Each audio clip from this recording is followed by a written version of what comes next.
بسم اللہ الرحمن الرحیم۔ السلام علیکم ورحمۃ اللہ وبرکاتہ۔ آج رسم الخط کے بارے میں پڑھیں گے کہ قرآن کریم میں کچھ ایسے الفاظ ہیں جو لکھے جاتے ہیں مگر پڑھے نہیں جاتے، اور آپ جانتے ہیں کہ ہر ایک زبان کے اندر کچھ ایسے لفظ ہوتے ہیں جو لکھے جاتے ہیں مگر پڑھے نہیں جاتے۔ مثلا اردو میں ہم کہتے ہیں خواب، خواہش، درخواست، دسترخوان، لیکن اس کا لکھنے کا طریقہ الگ ہوتا ہے۔ مثلا خواب کو لکھتے ہیں خواب، خواہش کو لکھتے ہیں خواہش، اور درخواست کو لکھتے ہیں درخواست، اور دسترخوان کو لکھتے ہیں دسترخوان، لیکن ہم اسے اس طرح سے نہیں پڑھتے جس طریقے سے لکھا ہوا ہوتا ہے۔ اسی طریقے سے انگلش میں بھی کچھ ایسے لفظ ہوتے ہیں جو لکھے تو جاتے ہیں مگر پڑھے نہیں جاتے۔ مثلا نالج، نوز، نا، اس میں دیکھیں کہ اس میں تینوں لفظ میں کے سائلنٹ ہے۔ تو قرآن کریم میں بھی کچھ ایسے لفظ ہیں جو لکھے جاتے ہیں مگر پڑھے نہیں جاتے۔ مثلا قرآن کریم میں پارہ نمبر 4 میں ہے، اور رکوع نمبر 6 میں، اور اسی طریقے سے پارہ نمبر 17 اور رکوع نمبر 3 میں ہے۔ افائم ماتا، لکھنے کا طریقہ ہے افائم ماتا، لیکن پڑھنے کا طریقہ ہے افائم ماتا۔ یہاں الف جو نظر آ رہا ہے یہ الف نہیں پڑھاتا ہے، یہ الف، اس الف کو ہم نہیں پڑھیں گے۔ اسی طریقے سے پارہ نمبر 4 میں اور رکوع نمبر 8 میں ہے لا الہ اللہ، لکھنے کا طریقہ ہے لا الہ اللہ، لیکن پڑھنے کا طریقہ ہے لا الہ اللہ۔ یہاں بھی الف نہیں پڑھا جائے گا، یہ الف خاموش ہو جائے گا۔ اسی طریقے سے پارہ نمبر 6 اور رکوع نمبر 9 میں ہے انتبوء، لکھنے کا طریقہ ہے انتبوء الف کے ساتھ، لیکن پڑھنے کا طریقہ ہے انتبوء۔ یہاں بھی لفظ الف خاموش ہو جائے گا، اس الف کو نہیں پڑھیں گے۔ اسی طریقے سے پارہ نمبر 7 اور رکوع نمبر 10 میں ہے من نبائی، لکھنے کا طریقہ ہے من نبائی، لیکن پڑھنے کا طریقہ ہے من نبائی۔ یہاں بھی لفظ الف نہیں پڑھا جائے گا، لفظ الف خاموش ہو جائے گا۔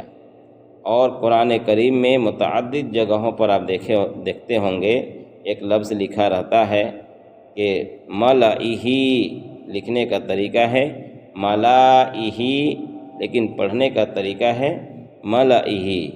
یہاں بھی الف نہیں پڑھا جائے گا، یہ الف خاموش ہو جائے گا۔ اسی طریقے سے قرآن کریم میں پارہ نمبر 10 اور رکوع نمبر 13 میں ہے وَلَأَوْضَعُوا، یہاں بھی یہ لکھنے کا طریقہ، یہ پڑھنے کا طریقہ ہے، لکھنے کا طریقہ ہے وَلَأَوْضَعُوا، لیکن پڑھنے کا طریقہ ہے وَلَأَوْضَعُوا، یہاں بھی الف نہیں پڑھا جائے گا۔ اور ایک لفظ اسی طرح دیکھتے ہوں گے سمودہ، بہت ساری جگہوں پہ قرآن کریم استعمال ہوا ہے۔ مثلا پارہ نمبر 12 میں ہے رکوع نمبر 6 میں سمودہ، لکھنے کا طریقہ ہے سمودہ، لیکن پڑھنے کا طریقہ ہے سمودہ۔ تو قرآن کریم میں جہاں بھی سمودہ کا لفظ آئے گا تو وہاں پر الف نہیں پڑھا جائے گا، اس الف کو، وہ الف خاموش ہو جائے گا۔ اسی طریقے سے پارہ نمبر 13 اور رکوع نمبر 10 میں ہے لِتَتْلُوَ، یہ لکھنے کا طریقہ ہے لِتَتْلُوَ، لیکن پڑھنے کا طریقہ ہے لِتَتْلُوَ، یہاں بھی لفظ الف نہیں پڑھا جائے گا۔ اسی طریقے سے پارہ نمبر 15 اور رکوع نمبر 14 میں ہے لن ندعو، یہ لکھنے کا طریقہ ہوا، لیکن پڑھنے کا طریقہ ہے لن ندعو، یہاں بھی لفظ الف خاموش ہو جائے گا اور لفظ الف نہیں پڑھا جائے گا۔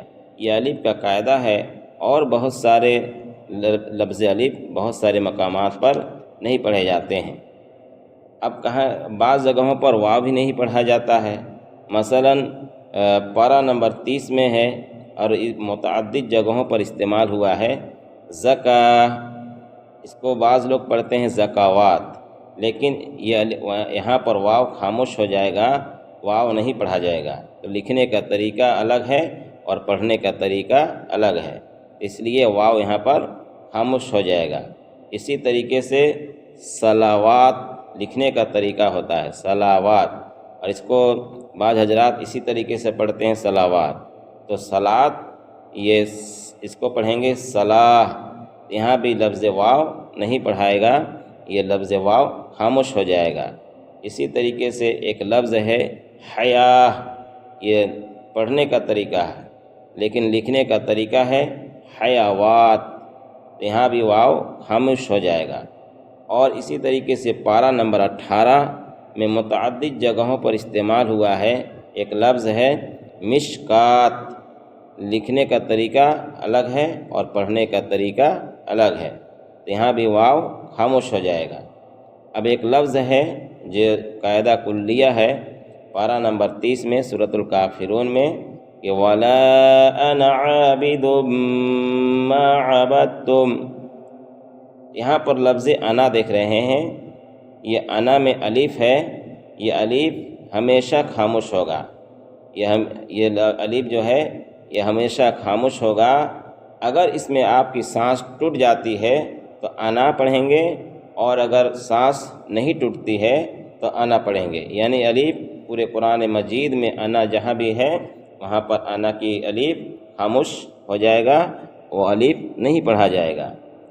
اب یہ یا پر کہاں پر سائلنٹ ہوتا ہے، کہاں پر خاموش ہوتا ہے، تو موسیٰ اور عیسیٰ جہاں بھی دیکھتے ہوں گے کہ یا لکھا ہوا ہوتا ہے لیکن یا نہیں پڑھاتا ہے، اس لیے اس یا کو نہیں پڑھنا ہے۔ اور ایک لفظ ہے قرآن کریم میں پارہ نمبر 26 میں اور رکوع نمبر 14 میں کہ بئس الاسم، یہ پڑھنے کا طریقہ ہے، لکھا ہوا ہے بئس الاسم، یہاں بھی لفظ الف نہیں پڑھا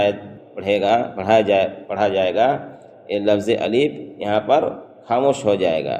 اسی طریقے سے ایک لفظ ہے پارہ نمبر 28 میں اور رکوع نمبر 5 میں، یہ لکھنے کا طریقہ ہے لا انتم اشد، لیکن پڑھنے کا طریقہ ہے لانتم اشد، یہاں پر بھی الف خاموش ہو جائے گا۔